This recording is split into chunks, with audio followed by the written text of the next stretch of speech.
Good evening दोस्तों। आपका भर्ती टाइम स्टडी चैनल पर आप सभी का स्वागत है। देखिए, हमने पहले पढ़ा था पियाजे का संज्ञानात्मक सिद्धांत और अब हम पढ़ेंगे जेरोम ब्रूनर का संज्ञानात्मक सिद्धांत। जो मेन था वो पियाजे का ही था, लेकिन जेरोम ब्रूनर ने पियाजे के सिद्धांत के कुछ अध्ययन किया और उसको थोड़ा सा मॉडिफाई किया है। तो अब हम उसको पढ़ेंगे। जैसे पियाजे ने अपने सिद्धांत में बालक के विकास की 4 अवस्थाएं बताई थी, उसी तरीके से जेरोम ब्रूनर ने उन 4 अवस्थाओं को मॉडिफाई करके 3 अवस्थाएं बताई हैं। जेरोम ब्रूनर ने कई वर्ष तक अध्ययन किया, अलग अलग उम्र के बच्चों पर अध्ययन किया। सबसे पहले प्रौढ़ों पर अध्ययन किया, उसके बाद वयस्कों पर अध्ययन किया, उसके बाद बच्चों पर अध्ययन किया और सब अलग अलग उम्र के बच्चों पर अध्ययन करने के बाद ये निष्कर्ष निकाला कि बच्चे जो सीखते हैं, जो पहले स्टेज में सीख जाते हैं, दूसरी स्टेज में वो काम आता है, और जो पहली और दूसरी दोनों स्टेज में सीख जाते हैं वो तीसरी स्टेज में काम आता है, और जो तीनों स्टेज में सीखते हैं वो लाइफ टाइम काम आता है।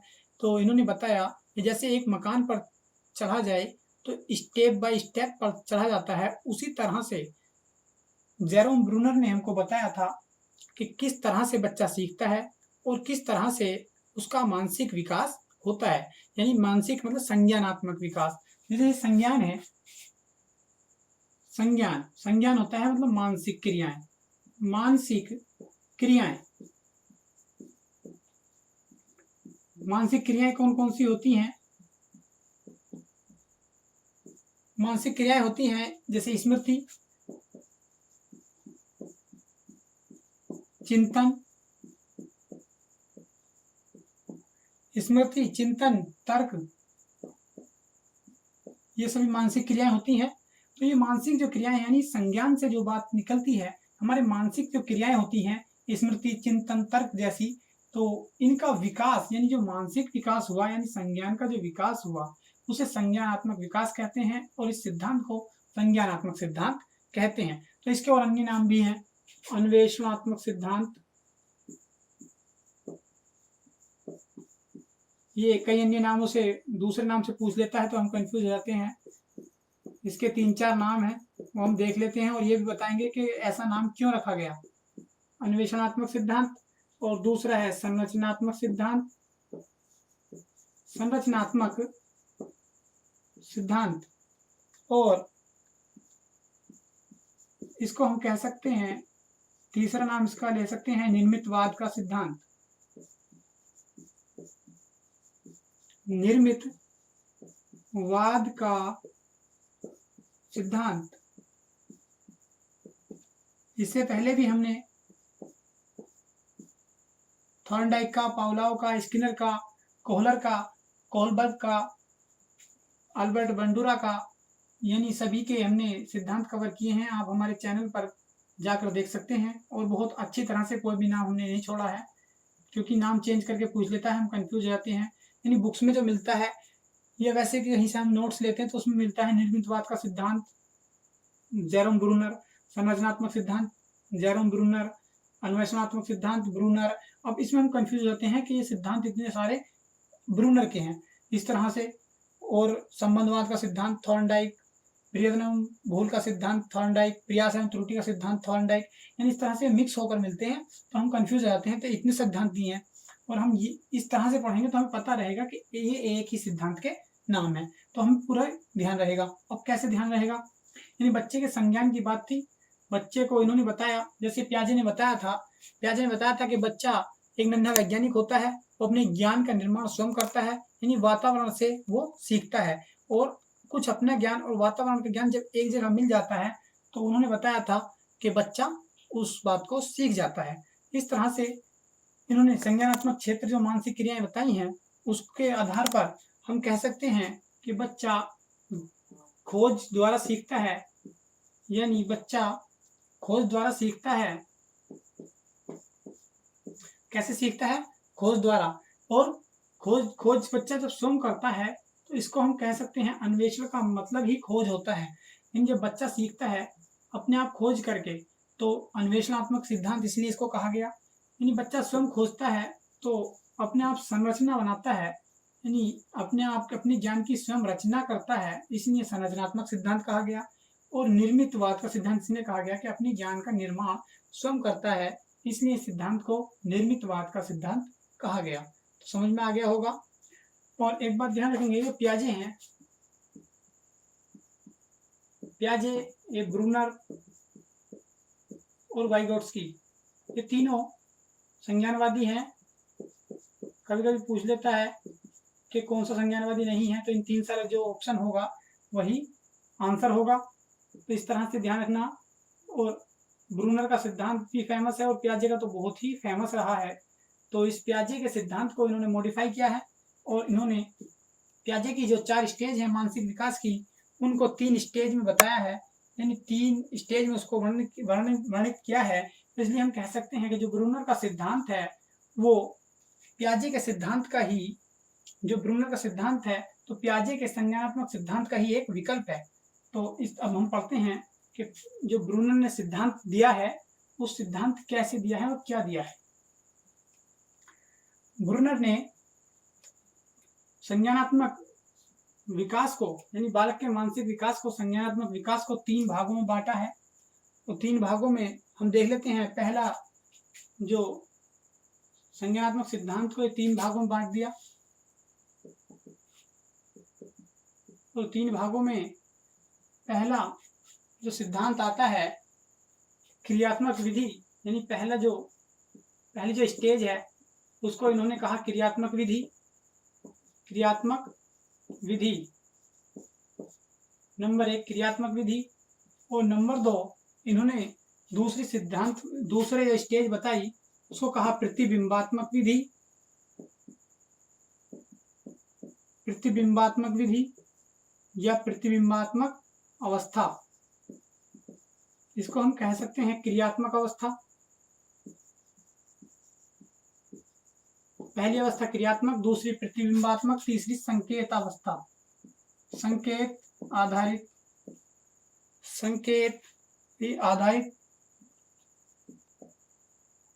इसको हम यहां लिख सकते हैं संकेत आधारित अवस्था। इसके भी कई अन्य नाम हैं, वो हम अभी कवर करेंगे। और ये जो क्रियात्मक अवस्था है इसका दूसरा नाम हम लिख सकते हैं या क्रिया निर्माण अवस्था, क्रिया निर्माण अवस्था या क्रिया निर्माण विधि, क्रिया निर्माण विधि। और या इसको हम तीसरा नाम दे सकते हैं निर्माण विधि की अवस्था, निर्माण विधि की अवस्था। तो ये नाम है पहली अवस्था के, किसी भी नाम से दे देता है। और इसको हम इंग्लिश में याद रखेंगे, इसको हम इनएक्टिव स्टेज इंग्लिश में कहते हैं। और इनएक्टिव स्टेज का ही दूसरा नाम इंग्लिश में कॉन्क्रीट स्टेज आ जाता है। कभी कभी इंग्लिश में याद करना इसलिए जरूरी है क्योंकि हिंदी में जो है नाम बार बार परिवर्तित होकर आता है और पेपर में साफ लिखा होता है कि इंग्लिश वर्जन सही माना जाएगा, इसलिए इनएक्टिव स्टेज को कॉन्क्रीट स्टेज भी कहते हैं। और हम समझेंगे कॉन्क्रीट स्टेज जो है ये हमारी अवस्था इन्होंने बताई है कि जन्म से 2 वर्ष तक होती है। जन्म से 2 वर्ष तक होती है पहली वाली अवस्था, जन्म से 2 वर्ष तक बताई है।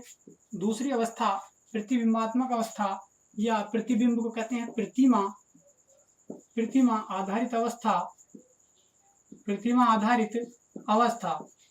आधारित अवस्था ये दूसरी इसी अवस्था का नाम है, यानी प्रतिबिंबात्मक अवस्था का नाम एक प्रतिमा आधारित अवस्था या छायात्मक अवस्था इसको कह सकते हैं, छायात्मक अवस्था। ये इस सिद्धांत यानी दूसरी स्टेज के दूसरी अवस्था के नाम है। दूसरी अवस्था को हम कह सकते हैं, जैसे पहली अवस्था इंग्लिश में थी इनएक्टिव स्टेज, उसी तरह से दूसरी अवस्था को हम आइकॉनिक स्टेज कह सकते हैं, इंग्लिश में आइकॉनिक स्टेज। यानी इसी आइकॉनिक स्टेज का हम इंग्लिश में नाम जो दूसरा ले सकते हैं उसको हम कह सकते हैं पिक्टोरियल स्टेज।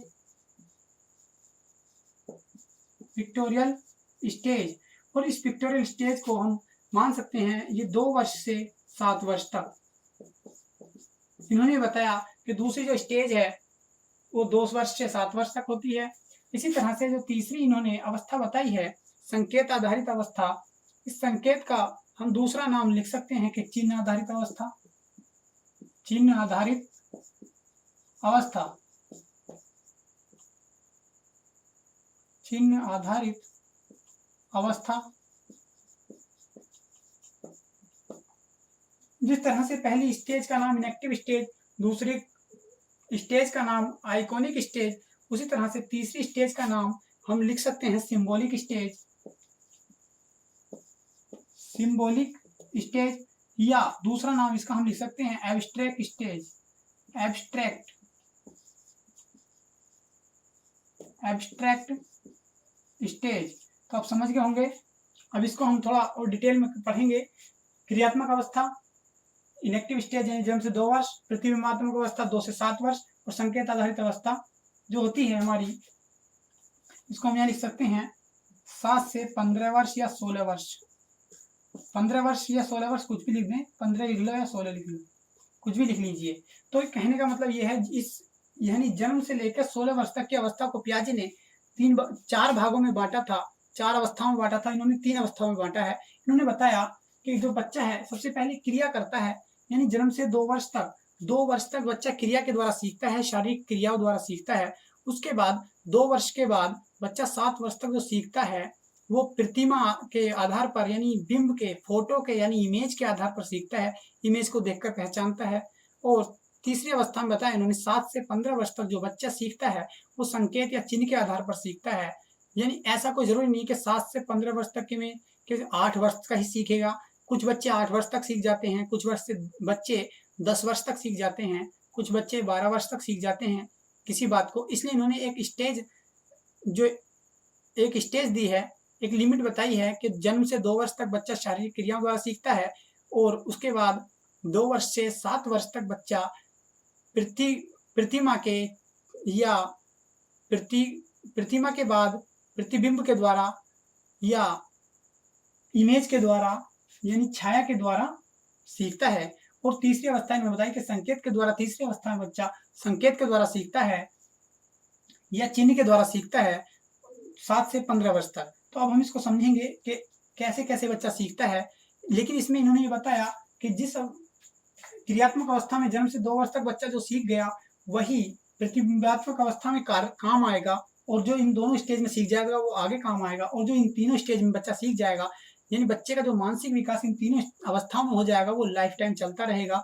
ऐसा नहीं है कि पहली स्टेज में जो हुआ वो यहीं सीख कर यहीं रुक गया, फिर दूसरी स्टेज में अलग सीखा, तीसरी में अलग। यानी सीख तो रहा है बच्चा, कुछ नया सीख रहा है, और पहली अवस्थाएं भी उसमें इन्वॉल्व हैं, यानी जुड़ रही हैं, काम आ रही हैं। इसीलिए सिद्धांत का नाम संरचनावादी सिद्धांत या निर्मितवादी सिद्धांत या अन्वेषणात्मक सिद्धांत रखा गया। समझ गए होंगे?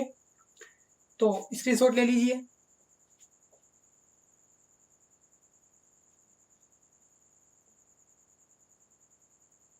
इसके बाद यानी इसमें जो प्रतिमा है, ये प्रतिमा को हम कह सकते हैं कि इसमें जो बच्चा प्रतिबिंब देखता है, यानी मान लीजिए किसी का फोटो देखा, ये प्रतिमा देखी या छाया देखी, तो उसके बाद बच्चे के माइंड में एक इमेज बन जाती है कि हाँ, मान लीजिए किसी हाथी का चित्र देखा तो बच्चे के माइंड में एक प्रतिबिंब बन जाता है कि हाँ ये हाथी है।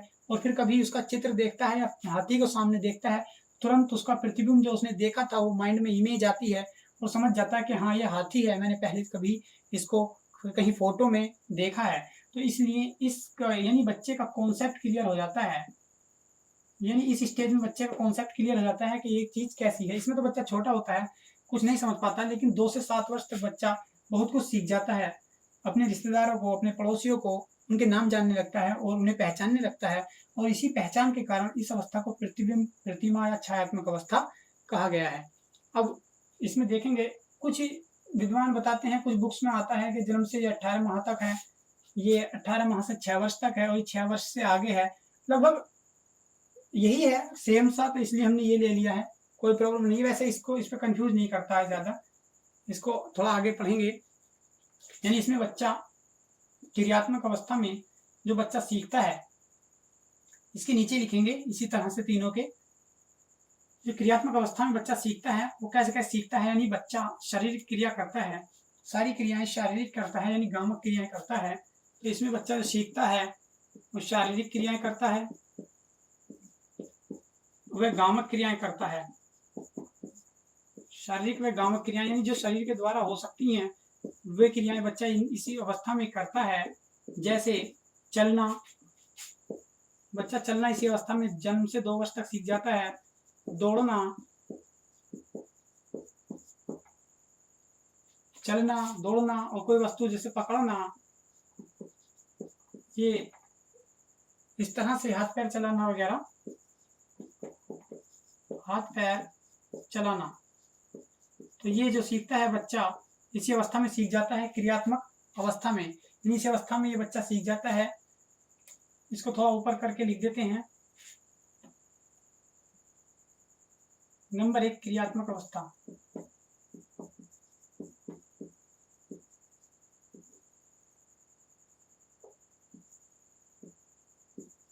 क्रियात्मक अवस्था, क्रियात्मक अवस्था में और बच्चा कैसे सीखता है, यानी हमें बताया कि वातावरण के प्रति वो क्रियाएं करने लगता है यहीं से, जन्म से ही, यानी 2 वर्ष के अंदर ही वातावरण के साथ क्रिया करने लगता है, वातावरण के प्रति प्रतिक्रिया करने लगता है, के प्रति प्रतिक्रिया करने लगता है, वातावरण के प्रति प्रतिक्रिया करने लगता है। और जैसे वातावरण में क्या है, जैसे हमने किसी बाल्टी में पानी भर के रखा तो बच्चा उसको, यानी वातावरण क्या है उसमें हाथ डालने लगता है, मना करने पर और ज्यादा डालता है, गेट बंद करने को कहते हैं तो बच्चा खोलता है। तो यानी कि बच्चा सीख जाता है इसमें, वातावरण के प्रति क्रियाएं करने लगता है और बच्चा वस्तुओं के नाम जान जाता है। तो इसलिए इस सिद्धांत को आप समझ गए होंगे। और इसमें और 2 चीज हम ले सकते हैं कि इसमें भाषा तो बच्चा जानता नहीं है, इसलिए इसको क्रियात्मक अवस्था कहा गया। तो यानी भाषा का इसमें महत्व इस वाली अवस्था में नहीं होता। भाषा का महत्व ये क्वेश्चन पूछा हुआ है, या ये क्वेश्चन ये पूछा हुआ है कि किस अवस्था में भाषा का महत्व नहीं होता, ब्रूनर की कौन सी अवस्था में, संज्ञानात्मक अवस्था में यानी भाषा का महत्व नहीं है, तो क्रियात्मक अवस्था में।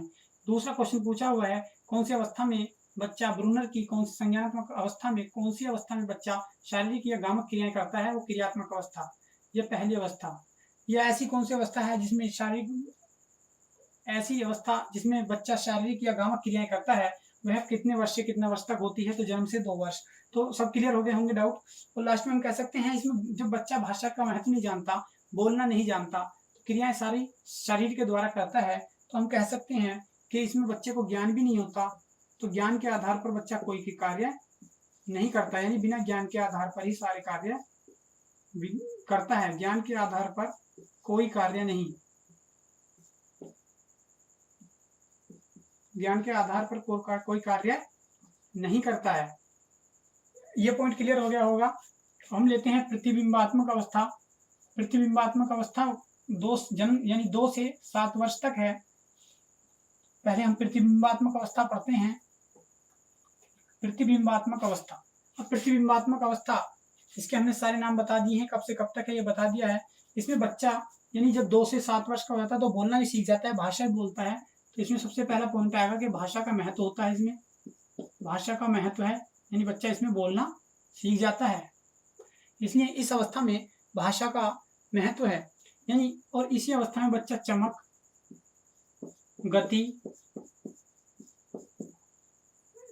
गति और शोर हम ले सकते हैं।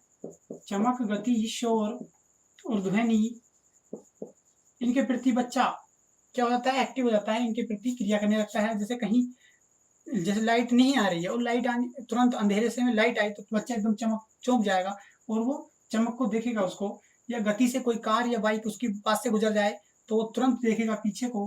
और शोर, जैसे कहीं अचानक शोर हो जाए तो तुरंत चौंक कर देखता है कि शोर हो रहा है कहीं। 2 से 7 वर्ष के बीच बच्चा ये सीख जाता है। और अचानक कहीं पटाखा वगैरह फूटे, टायर में पंचर हो अचानक, तो ध्वनि हो, तो उस ध्वनि को एकदम बच्चा सुनता है। तो ये भाषा का इसमें पहला पॉइंट। दूसरा, बच्चा चमक, गति, शोर, ध्वनि, इसके प्रति बच्चों का ध्वनि के प्रति, इन चारों के प्रति यानी बच्चे का आकर्षण हो जाता है। इन चारों के प्रति बच्चे का आकर्षण हो जाता है। और ये जो हमारा दूसरा पॉइंट क्लियर हो गया होगा। अब तीसरा पॉइंट हम पढ़ते हैं। तीसरा इनकी अवस्था थी चिन्ह आधारित अवस्था। इसको साफ किए देते हैं, चिन्ह आधारित अवस्था। इससे पहले हमने कई इंपॉर्टेंट वीडियो सभी सिद्धांत कवर किए हैं, आप हमारे चैनल पर जाकर देख सकते हैं।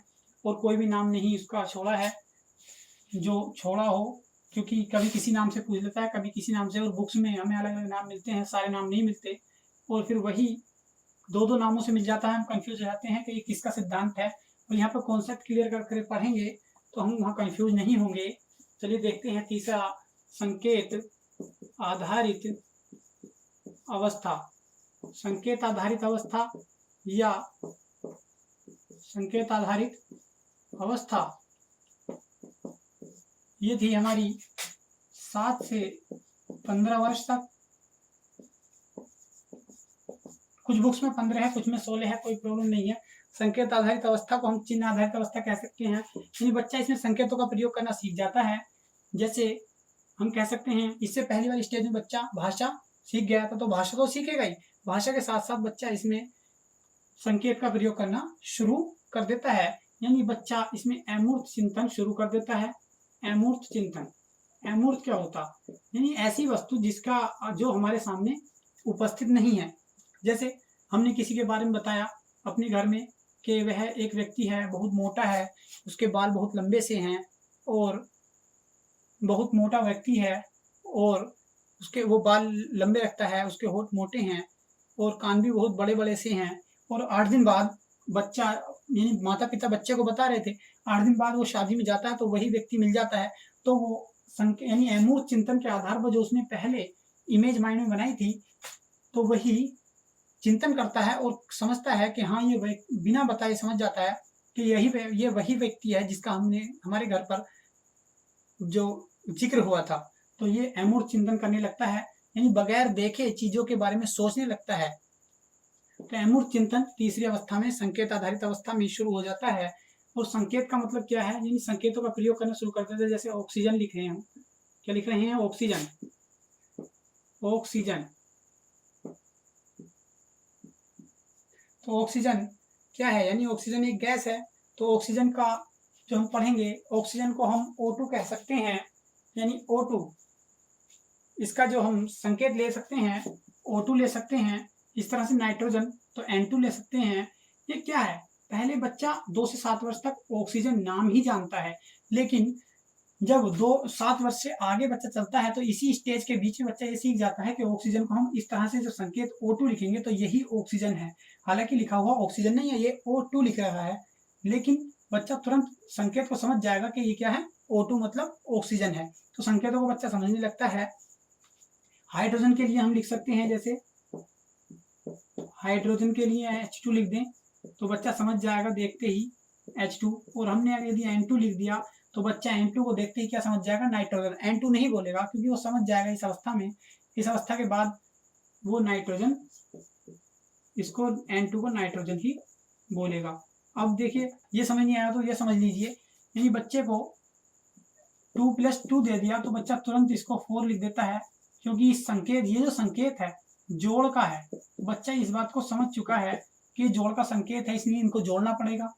4 - 3 = बच्चा 1 लिख देता है, क्योंकि वो समझ चुका है ये जो संकेत है ये माइनस का संकेत है, इसमें घटाना पड़ेगा। तो इस तरह से जो हम कह सकते हैं, जोड़ना, घटाना, गुणा, भाग, प्रतिशत, यानी इस तरह के संकेत बच्चा इस अवस्था में समझने लगता है, यानी समझ जाता है और सीख जाता है। और इस अवस्था में जो बच्चा सीखता है, जो कार्य करता है, वो प्रत्यक्षीकृत करता है। प्रत्यक्षीकृत कार्य करता है और क्रियात्मक कार्य करता है। प्रत्यक्षीकृत और क्रियात्मक। प्रत्यक्षीकृत क्या है, यानी जो प्रत्यक्ष रूप से सामने वस्तु है उस पर यानी प्रैक्टिकल करने लगता है, उसको समझने लगता है, स्वयं अपने ज्ञान का निर्माण करता है, उसमें नई नई चीजें खोजने लगता है। और क्रियात्मक यानी खुद स्वयं क्रिया करके सीखता है। तो इस तीसरे स्टेज में, तो संकेत आधारित अवस्था में हम कह सकते हैं कि प्रत्यक्षीकृत एवं क्रियात्मक अवस्था भी यानी इसी के अंतर्गत आती है, यानी इसी को कह सकते हैं।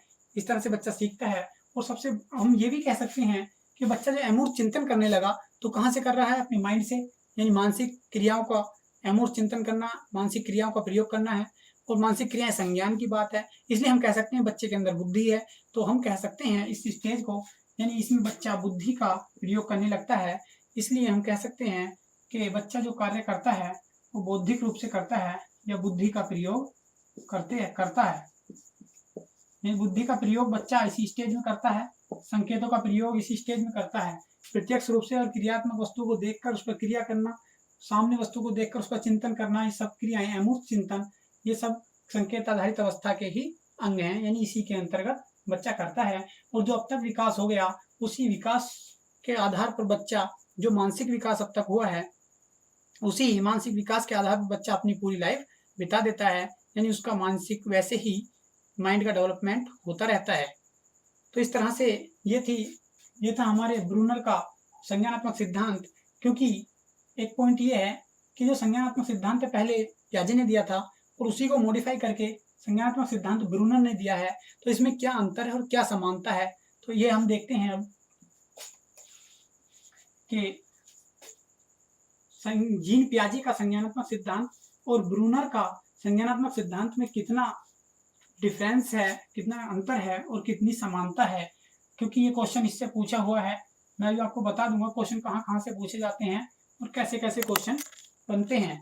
आप प्रीवियस ईयर के क्वेश्चन पेपर उठाकर देख सकते हैं, आपको क्वेश्चन मिल जाएगा इसमें का, ब्रूनर का, यानी जीन पियाजे और ब्रूनर का एक दो क्वेश्चन आपको जरूर मिलेगा। तो अब देखिए, इधर हम लिख लेते हैं, इधर हम लिख लेते हैं जीन पियाजे। इधर हम लिखेंगे जीन पियाजे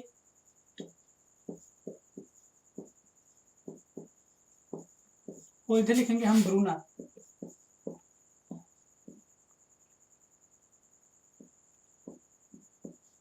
ब्रूनर ने और जीन पियाजे ने क्या क्या बताया है। जीन पियाजे की 4 अवस्थाएं थी, ये ध्यान रखना है। यानी कितनी अवस्थाएं बताई हैं संज्ञानात्मक विकास की? जीन पियाजे ने 4 और ब्रूनर ने 3 अवस्थाएं बताई हैं। ब्रूनर ने बताई हैं 3 अवस्थाएं। अब इसकी 4 अवस्थाएं इनकी जीन पियाजे की देखते हैं। सबसे पहले इन्होंने बताई थी संवेदी गामक अवस्था, संवेदी गामक अवस्था। और ये जो इनकी अवस्था थी, ये अवस्था थी जन्म से 2 वर्ष तक। इसको यहां लिख देते हैं, जन्म से 2 वर्ष। इसके बाद इनकी जो दूसरी अवस्था थी, दूसरी अवस्था इनकी थी पूर्व संक्रियात्मक अवस्था। पूर्व संक्रियात्मक अवस्था ये जो थी, ये 2 से 7 वर्ष थी। इसके बाद हम तीसरी अवस्था लिखेंगे। तीसरी अवस्था थी मूर्त संक्रियात्मक अवस्था। ये एक पॉइंट मैंने टॉपिक पहले ही क्लियर कर दिया है, वो बहुत अच्छी तरह से कवर किया है।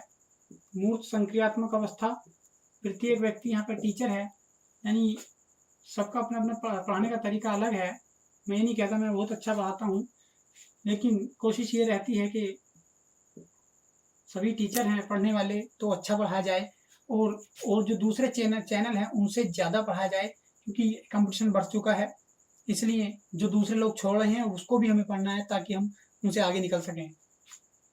मूर्त संक्रियात्मक अवस्था ये है 7 से 11 वर्ष। और लास्ट चौथी अवस्था इन्होंने बताई अमूर्त संक्रियात्मक अवस्था या औपचारिक संक्रियात्मक अवस्था। औपचारिक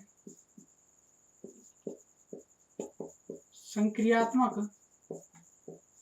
अवस्था, इस अवस्था को हम कह सकते हैं अमूर्त संक्रियात्मक अवस्था।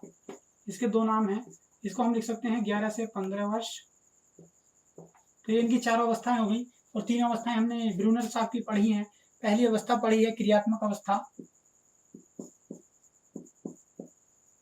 क्रियात्मक अवस्था अभी पढ़ी है हमने, ये कि जन्म से 2 वर्ष तक चलती है, और दूसरी अवस्था हमने पढ़ी है अभी, प्रतिमा आधारित या प्रतिबिंब आधारित अवस्था या छायात्मक अवस्था।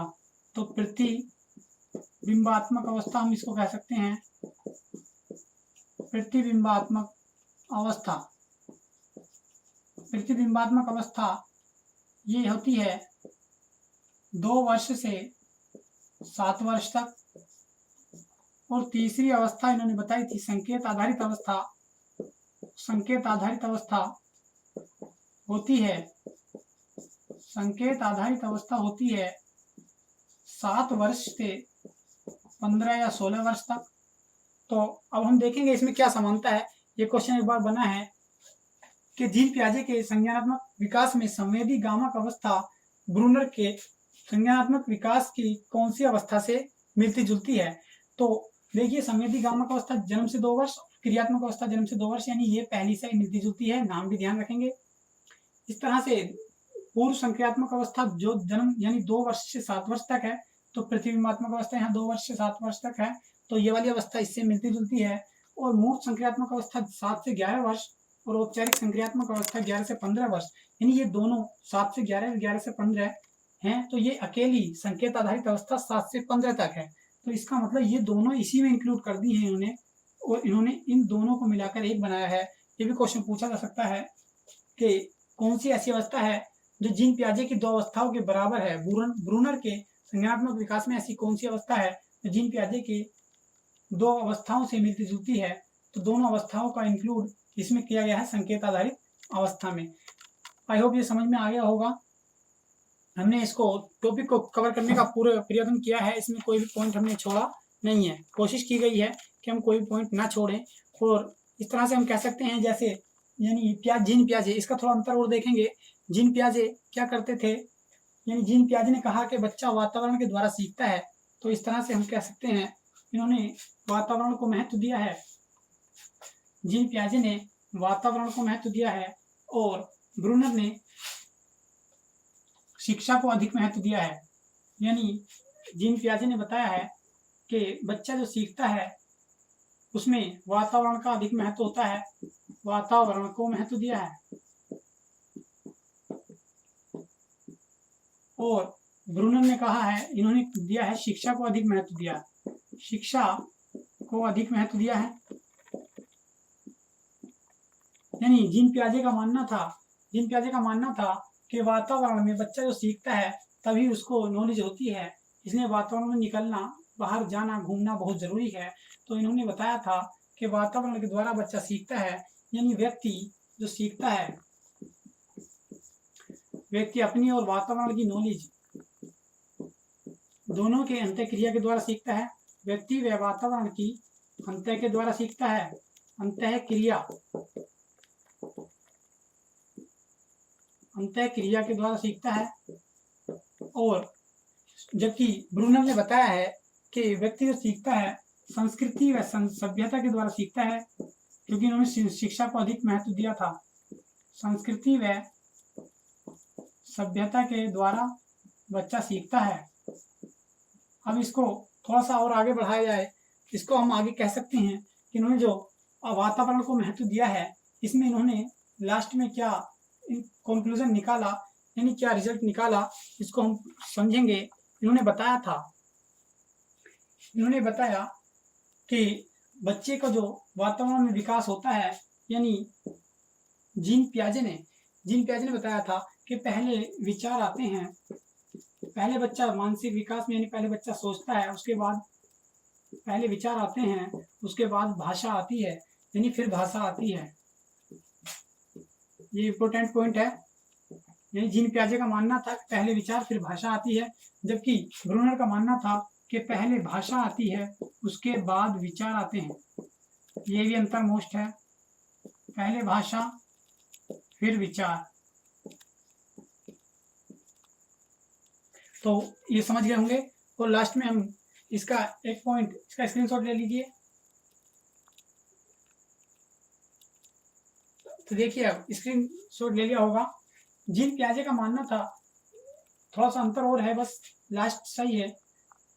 जीन पियाजे का ये मानना था कि जो व्यक्ति का यानी बच्चे का डेवलपमेंट होता है वो डिसकंटिन्यूस होता है, यानी रुक रुक कर होता है। इनका मानना था कि बच्चे का विकास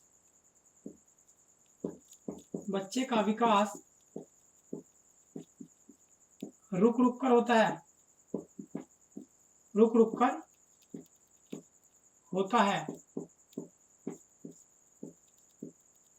यानी इन्होंने बताया कि बच्चे का विकास इस तरह से होता है जैसे हम किसी मकान की छत पर जाएं तो हमें सीढ़ी की जरूरत पड़ी थी और इस तरह से हम उस पर चढ़ते हैं, पहले इस पर, फिर इस पर, फिर इस पर, फिर इस पर, पहले पहली सीढ़ी पर, फिर दूसरी, फिर तीसरी, फिर चौथी। यानी बच्चे का विकास डिसकंटिन्यूस होता है, यानी रुक रुक कर होता है। जबकि ब्रूनर ने ये माना था कि बच्चे का विकास लगातार होता है, बच्चे का विकास कभी रुकता नहीं है, यानी मानसिक विकास बच्चे का लगातार होता है। तो उन्होंने माना था कि बच्चे का विकास लगातार होता है, इसमें कोई रुकावट नहीं आती है। और इसमें रुकावट कहाँ आ रही है, यानी बच्चे का विकास ये हो गया, फिर ये रुक गया, ये कुछ समय के लिए ये रुक गया, इसके बाद फिर विकास हुआ, फिर ये रुक गया, फिर विकास हुआ, फिर रुक गया, फिर विकास हुआ, फिर रुक गया। तो इस तरह से ये इसको इन्होंने रुकावट बोला है कि बच्चे का विकास रुक रुक कर होता है।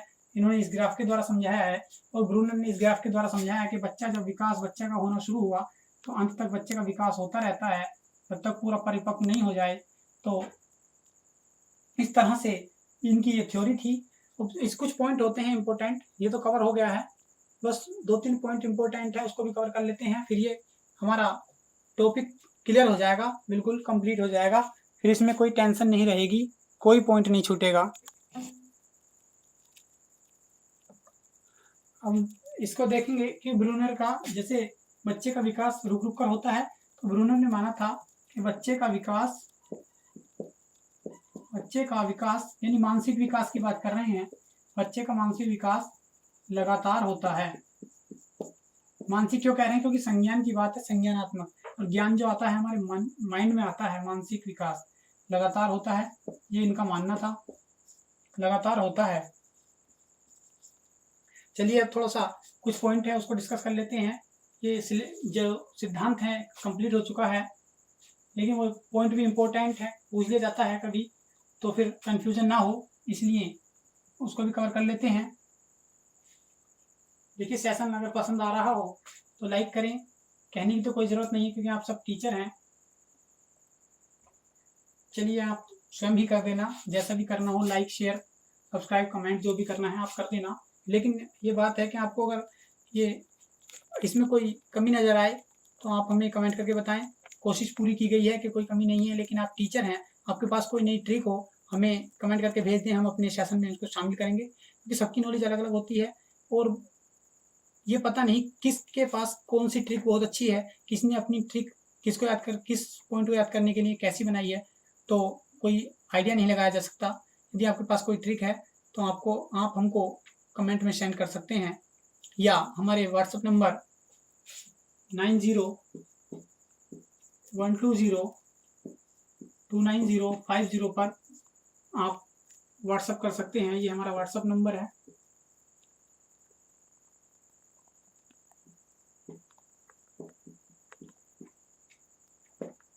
व्हाट्सएप नंबर है।